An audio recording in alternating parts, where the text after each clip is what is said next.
헤로당 때에 예수님이 유대 땅 베들레헴에 탄생을 했습니다.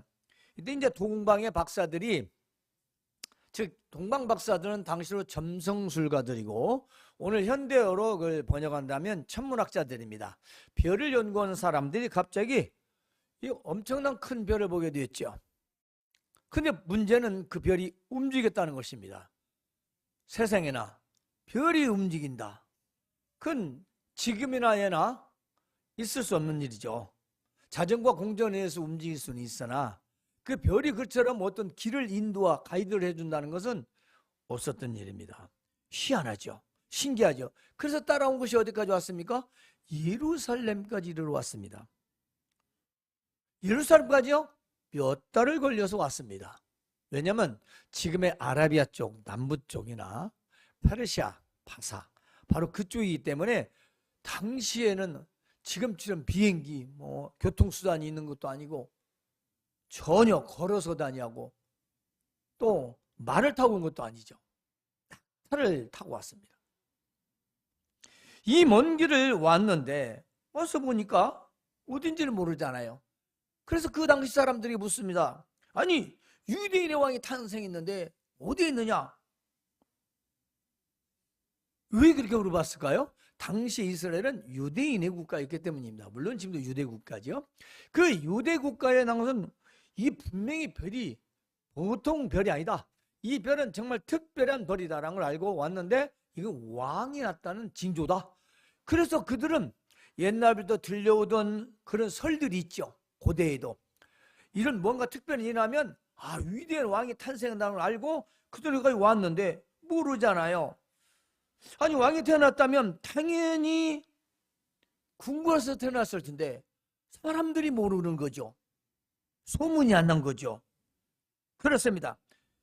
그래서 그들은 먼 길을 와서 우리가 지금 왕이 탄생할 줄로 알고 여기까지 왔는데 대체 그 왕은 어디냐? 우리는 그 왕에게 경배하러 왔다. 우리가 이게 별을 봐라. 별을 따라서는 왔다. 그렇습니다. 당시에 그들이 보기에는 한 국가의 왕이 태어났을 때 아주 큰 별이 태어난다는 걸 알고 있었습니다. 그래서 유대인의 왕으로 나신 이가 어디 계시냐? 이들은 믿는 자들이 아니에요. 안 믿는 자들이에요. 이방인들이에요. 그런데 왕이란 걸 알아요. 그런데 우리가 알다시피 예수님은 마국간에서 나셨습니다. 좀 이상하지 않아요? 아니, 유대인 왕으로 유대인 사람도 모르는데 어떻게 이방 나라 그 몇 천리 떨어진 데서 사람들이 알고 오냐 이 말이에요. 왕으로. 그런데 이 소식을 들었습니다. 누가요? 헤롯 왕과 온 예루살렘에 높은 곳에 있는 사람들이 다 이 소식을 들은 거예요. 난리가 났습니다. 소란 소리였습니다. 아니, 하늘에 태양이 둘이라니, 왕이 둘이라니, 이게 무슨 소리냐? 그도 그럴 것이 당시 헤롯은 분봉왕이었죠. 속국이었으니까 로마에. 어쨌든 왕입니다. 이스라엘 왕은 분명히 헤롯인데 이 헤롯 왕과 그 예루살렘 모든 고관들이 난리가 났고 사람들도 소동이 났어요. 아니, 헤롯 왕이 있는데 또 왕이 어디 있단 말이냐? 그거죠. 때문에 예루살렘과 궁궐에서 소동이 난 것입니다. 이에 헤롯 왕이 모든 문무백관들, 대제사장, 서기관들 다 모아놓고 묻습니다. 그리스도 메시아가 어디서 나겠느냐? 왜냐, 이들은 구약 성경을 잘 알고 있거든요. 우리가 알다시피 미가서 5장 2절을 알잖아요. 그러니까 이 사람들은 구약에 특별히 모세오경, 선지서까지 말라기까지는 그들이 인정을 해요. 신약을 인정하지 않아서 그러지. 그래, 그들이 대답합니다. 유대 베들레헴에 온 이는 선지자도 이렇게 기록되어 있습니다. 또 유대 땅 베들레헴아, 너는 유대 골 중에 가장 작지 아니하도다. 내게서 한 다스린 자가 나와서 내 백성 이스라엘의 목자가 되라 하셨습니다. 때문에 베들레헴에서 난다고 기록되어 있습니다. 그러자 이제 헤롯이 가만히 박사들을 불렀습니다. 대체 별이 언제부터 나타났냐? 그 말이죠. 자세히 묻습니다. 그래? 그러면은 베들레헴으로 가거라. 근데 그거 가서 그 아기에 대해서 자세히 알아보고 찾거든. 나도 가서 경배하게 하라. 속셈은 딴 데 있었죠. 그런데 이 박사대 왕의 말을 듣고 이제 베들레헴으로 가다가 갑자기 없어졌던 별이 또 나타난 거예요. 나타나 쭉 가다가 딱 멈춰 섰는데, 이거 보니까 별도 놀리지만, 거기가 바로 아기 예수님이 계셨던 곳이었던 것이죠. 오늘 바로 그 말씀입니다. 그래서 이들은 마리아와 아기 예수님이 함께 있는 것을 보고 엎드려 절하고 그랬습니다. 이게 무슨 표시일까요? 그때 당시에 그 사람들은요, 왕급의 수준 사람들이 돼요. 또 왕이라고 번역한 사람들도 있어요. 왕으로. 아주 높은 자리에 있는 사람들인데 그 아기 예수님께 엎드려 절했다는 것입니다. 왜? 왕으로 인정했다는 거죠. 우리는 어쩔까요? 우리는 늘 외우고 잘 알지만 우리는 이런 부분에서 그렇게 쉽게 생각하지 않습니다. 아니, 고민하지 않습니다. 그냥 예수님입니다. 아닙니다. 왕이십니다. 만왕의 왕이십니다.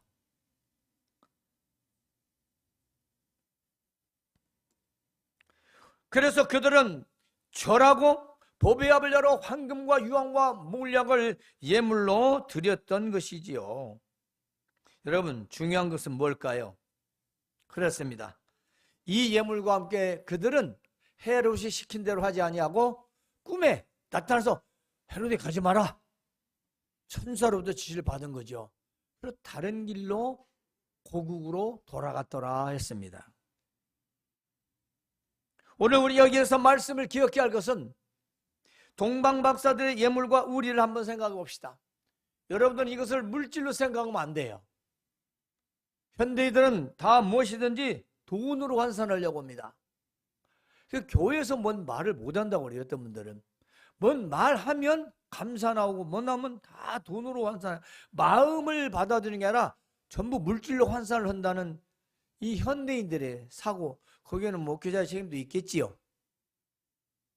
그러나 오늘 박사들의 예물과 우리를 한번 돌아보자는 것입니다. 이 황금과 유향과 몰약은 간단히 말해서 신학적인 의미보다 당시에 왕께 드리는 예물이었다는 것입니다. 왕 수준이 돼야 이 선물을 받았다는 거죠. 사실 우리가 이스라엘의 역사도 볼 수 있어요. 이사야서 60장 6절에 보면 허다한 낙타, 미디안과 에바의 어린 낙타가 네 가운데 가져갈 것이며 스바의 사람들은 다 금과 유향을 가지고 와서 여호와의 찬송 예배, 그렇습니다, 찬송을 전파할 것이며 예배 예물을 말합니다. 하나님께서 하신 일을 찬양할 것이다. 스바? 이거 누굴까요? 그렇습니다. 바로 솔로몬의 지혜를 듣고 와서 솔로몬 왕에게 스바 여왕이 황금과 유향을 가져왔던 거죠. 당시에 아랍 국가뿐만 아니라 이스라엘에서도 모든 이 황금, 유향, 몰약은 왕에게 바치는 예물이었다라는 거예요. 왕에게. 예수님의 죽음과 고난과 영광을 상징한다고 하는데, 일단은 그것보다는 왕에게 드려야 할 예물을 그 아기 예수님께 바쳤던 생판 모르는 사람이 와서, 먼 나라에 그 유명한 사람들, 훌륭한 사람들이 와서 그랬다는 겁니다. 오늘 기독교인들이 우리 예수님을 어떻게 믿느냐? 그분을 어떻게 생각하느냐? 정말 우리는 왕처럼 생각하냐? 그분에 우리는 엎드려 절할 수 있느냐? 라는 걸 말씀드리는 겁니다. 돌아봐야 된다는 거죠. 여러분, 우리가 친척, 친구, 지인의 그 출생 소식에 어떻습니까? 선물을 합니다. 물론 품앗이격이긴 하지만, 예? 요즘 그만둔 쉽게 하기가 어렵대요. 몇십만씩 가니까. 과거에는 몇만 원 갔지만 금값이 워낙 고가이죠. 우리가 그럼에도 불구하고 자기가 지내는 관계, 그 관계 속에서 더 큰 걸 할 수도 있고 그보다 못할 수 있고 자기 형편에 맞게 할 수도 있습니다. 그렇죠. 그런데 오늘 우리가 주 예수님이, 우리의 구원 예수님이 탄생하신 날이라고 하는 우리 예배에서 우리의 준비된 마음은 무엇인가? 그렇죠. 제가 이것을 말씀드리는 것은, 오늘 왜 이 말씀드리냐? 지난주에 했더라면 좀 헝금어라운갑다 이렇게 들을 수가 있어요. 근데 오늘 당일이죠. 준비 없으면 못 오는 거예요. 내년을 준비하라는 겁니다. 우리가 오늘도 중요하고 내년도 중요하고 해마다 우리는 이것을 매일매일 생각하지만 우리 마음에 먼저 만왕의 왕이 나십니다 라는 거. 부모가 생일이 돼도 자녀가 생일이 돼도 돌돼도 우리는 풍성하게 넘치게 잔치를 합니다. 그런데 우리 마음의 태도가 우린 중요하다는 거죠. 중요합니다. 우리 지인 간의 친구 선물도 중요합니다. 자녀들의 생일도 중요하고 그 선물도 중요해요. 하지만 우리는 이걸 형식적으로 해서는 안 된다는 거죠. 적어도 우리 중심에 그래도 동방박사의 그 마음은 가지고 있어야 되지 않나 말이죠. 내게 황금은 없고 유향은 없고 몰약은 없지만 내 마음은 황금과 유황과 몰약의 마음을 가져야 된다는 것입니다. 그랬을 때 진정한 우리는 예물을 하나님 앞에 드릴 수 있는 거지요. 진정한 축하의 예물을 주시는 겁니다. 그래서 이 박사들 예물과 별을 한번 살펴보면, 자, 박사들은 어떤 사람들이냐? 조금 전 말씀드렸지만 동방에서 바사나 그리고 아라비아, 지금 말하면 예멘 그런 근동 지역에서 아주 먼 곳에서 수개월 동안 그들은 왔습니다. 당시 유명한 점성술가들이고요, 이 천문학자들이었습니다. 별 따라온 것은 일반적인 현상이 아니었다는 거죠. 별도 크지만 움직였다는 것입니다. 어떻게 별이 움직여 사람을 인도했단 말인가? 있을 수 없는 일이죠. 이것은 사람이 한 일이고 아니고 꾸며낸 이야기가 아니다라는 것을 우리는 금방 알 수 있습니다. 왜냐하면 이 역사가 성경에 있지만 이 성경 역사쯤에 있는 고대 역사에 이 이야기가 실렸대요.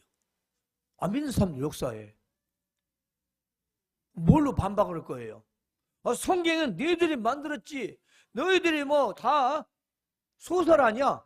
아니, 몇 천리 떨어진 나라 역사에 그때쯤에 천문학자들이 오고 갔던 역사가 있다라는 거예요. 그걸 뭘로 반박할 겁니까?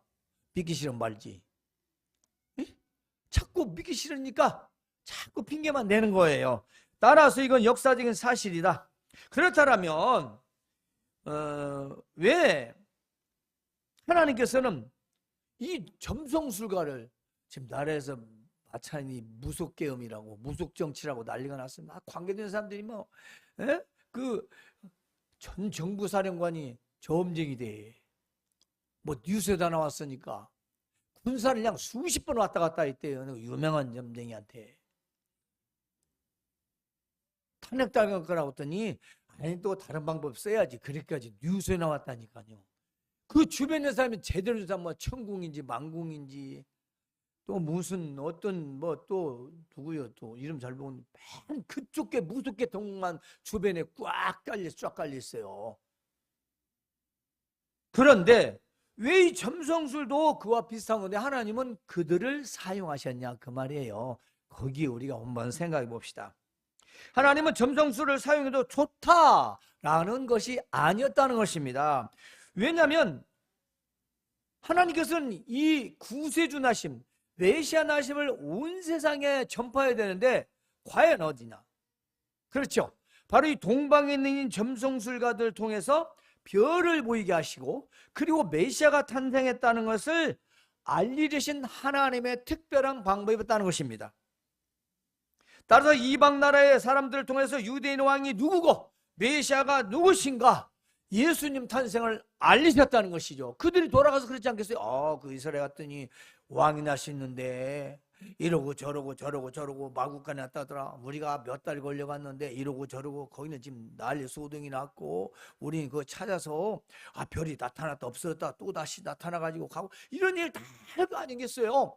그 누가 알려집니까? 예수님이 전파된 것입니다.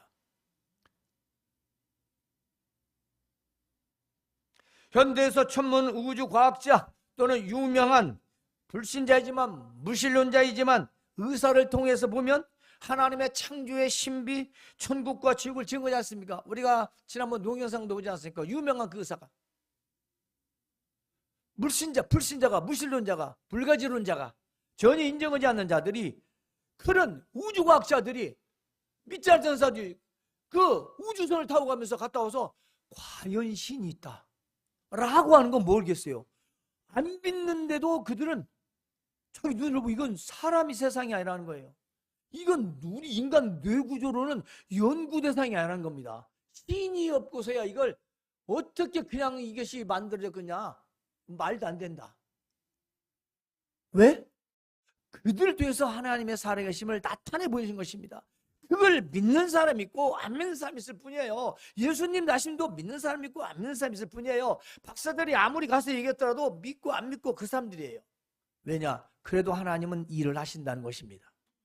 어느 때든지 말입니다. 따라서 우리는 마음에 어떤 선물을 드리고자 합니까? 우리에게는 황금이나 유향이나 약물을 드릴지 몰약을 드리지 못할지라도 우리는 최고의 마음으로 감사해야 할 것입니다. 그리고 온 마음과 정성으로 우리가 믿는 구주 예수님의 탄생을 감사로 표현해야 한다는 것입니다. 이걸 우리가 지나치다라고 말할 수 없지요. 그렇습니까? 부모님 생일에도 예를 갖추거늘 우리가 한번 생각해 보면 그 부모님도 하나님께서 주셨고 그리스도가 있었기에 구원을 받았잖아요. 생각해 보면 우리는 하나님께 감사할 조건이 넘칩니다. 그러므로 우리도 왕께 드리는 마음으로 예물을 해야 합니다. 동방의 박사들은 아기 예수님을 찾아 왕으로 인정하고 엎드려 경배하고 선물이었습니다. 인정한 것과 엎드려 경배한 것은 선물로 나타나는 겁니다. 이들은 준비했어요. 그 먼 곳부터 며칠 있기를 그들은 그 예물을 가지고 왔다고요. 그 동네 산 게 아니에요. 그 나라에 산 게 아니에요. 자기 나라에서 정성으로 준비해서 가져갔다는 것입니다. 왜냐? 왕으로 처음부터 인정했기 때문입니다. 그들은 보지 않았지만 분명하다, 확실하다. 이건 인류의 왕, 아니면 메시아, 아니면 위대한 왕이 탄생하게 맞다라고 선물을 미리 준비해서 왔다는 거죠. 우리는 지금까지 예수님을 믿는다고 하면서 성탄절에 무슨 예물을 드렸는가 한번 돌아보시기 바랍니다. 예수님은 만왕의 왕이신데 우리를 사랑하셔서 자기의 생명을 우리에게 주셨습니다. 한때 제가 신대원에 다닐 때는요, 우리 실천신학에서 어떤 목사님이 교회 구유가 있대요. 구유. 그 구유가 뭐냐? 말구유를 만들었대요. 그리고 성탄절 때 되면은 그 말구유를 가운데 놓고 성도 저도 쭉 돌아가면서 거기다가 선물을 한대요. 안 할 수가 없대요. 그런 방법도 알려줘요. 근데 바르지 못한 거라서 저는 그걸 한 번도 실행한 적이 없지만 그분 말을 그래요. 이게 성도들을 가르치는 방법이다. 좀 한번 해봐라. 저는 못했지만 뭐 그분이 꼭 틀렸다라고 생각지는 않아요. 그러나 그것이 꼭 다 해야 된다라고는 생각지 않아요. 그래서 성탄절에 헌금이 많이 나온대요. 진짜로 그래요? 지금도 아마 살아계실 거예요. 이게 왜 그러냐면요, 우리의 믿음을 말한다는 겁니다. 꼭 돈이 중요한 게 아니라 중심에서 정성을 말한 거죠. 그러므로 예수님께 왜 이렇게 하느냐? 예수님은 만왕의 왕이신데 우리를 사랑하셔서 자기 몸을 죽기까지 생명을 내어주신 분이지 않습니까? 은혜를 생각해 보면 감사는 그냥 나오거든요. 은혜를 생각하지 않으면 감사는 없는 거죠. 따라서 우리는 예수님을 얼마나 사랑했으며 예수님을 위한 우리의 사랑을 어떻게 표현했는가? 간단합니다. 구원은 우리를 향한 하나님의 선물입니다. 그렇습니다. 구원은 하나님이 우리 주신 선물이에요. 예수님의 선물이고 구원도 선물이에요. 그렇다면 하나님을 향한 우리의 선물은 뭘까요? 그렇습니다. 구원받은 자의 삶입니다. 믿는 자로서의 삶을 살아야 된다는 거죠. 어렵지 않아요. 우리는 그걸 인정하지 않고 너무 소홀히 여기 때문이죠. 이미 다 구원받은 자입니다. 하나님의 자녀들입니다. 그렇다면 그런 자의 삶을 살아야죠. 예물은 사실 거기에 불과한 것뿐이 감사한 마음 표현하는 거죠. 우리가 하나님의 자녀로 살아갈 때는 사실 이래라 저래라 할 이유가 별 없어요. 알아서 합니다. 그러잖아요. 누가 효도를 알아서 하지 그걸 맨날 시킵니까? 어렸을 때만 알려주는 거지. 성장하면 자기가 알아서 부모 생일 때 챙기고 좋은 날 챙기고 자녀가 알아서 하지. 너 오늘 나한테 선물해라. 나한테 해라. 우리 집은 얼마 전까지도 그랬던 것 같아요. 자녀들은 잊어먹어. 잊어버리니까 알려주긴 해요. 그러나 우리 인간적인 것과 하나님께서 구별을 해야 되겠죠. 사람은 그럴 수 있습니다. 그러나 우리가 마음을 다해서 드리는 예물은 왕께 드리는 마음을 가져야 된다, 그 말씀입니다. 따라서 메시아 예수님을 믿는 우리는 구원받은 자다운 하나님의 자녀다운 삶으로 먼저 하나님께 영광이요 영화를 돌리고 경배하며 감사하며 살아야 된다는 것입니다. 성도 여러분, 이 시대의 성탄 감사 예배에서 반드시 기억할 것, 이제 말씀드리고 마치겠습니다. 우리 기억해야 됩니다. 성탄절에 우리를 위해 오신 예수님은 만왕의 왕이시고 메시아라는 사실을 꼭 기억하십시오. 그 애기 뭐 줘도 모른다 이렇게 생각을 가지면 안 돼요. 그렇게 생각하면 예수님을 경배하지 않아요. 그건 박사들만 못한 거예요. 우리는. 아니 안 믿는 사람도 그처럼 왕으로 저러고 오는데 우리는 저런 못해도 마음에서 왕처럼 마음에 그렇죠. 우리 섬기는 게 시하잖아요. 만왕의 왕이십니다. 그리고 동방에서 온 박사들이 예수님을 왕으로 경배했다는 사실, 그리고 귀한 예물을 드렸다는 것입니다. 이방인 사람들이 말입니다. 믿지 않는 자들이. 세 번째는 이방인들인 동방에서 온 박사들은요, 왕께 드리는, 그리고 왕께 바치는 그 예물, 황금과 유황과 몰약을 예물로 드렸다는 사실, 이것은 우리의 최고의 마음을 하나님께 드리자라는 것입니다. 이거 어떻게 금액이나 액수로 막연하겠습니까? 우리의 마음 최고의, 나의 형편에 최고에 맞는 마음을 우리가 아기 예수님께, 그 아기 예수님께 드리는, 바치는 심정으로 우리가 하나님께 감사하자는 거지요. 성도 여러분, 오늘 우리는 동방 박사들의 예물과 우리의 마음을 다시 한번 생각하고 우리의 구주나심을 감사하는 성탄절이 되시기를 바라며, 하늘은 영광이요 이 땅에서는 평화가 저와 여러분에게 충만하게 함께 하시기를 주님의 이름으로 축복합니다.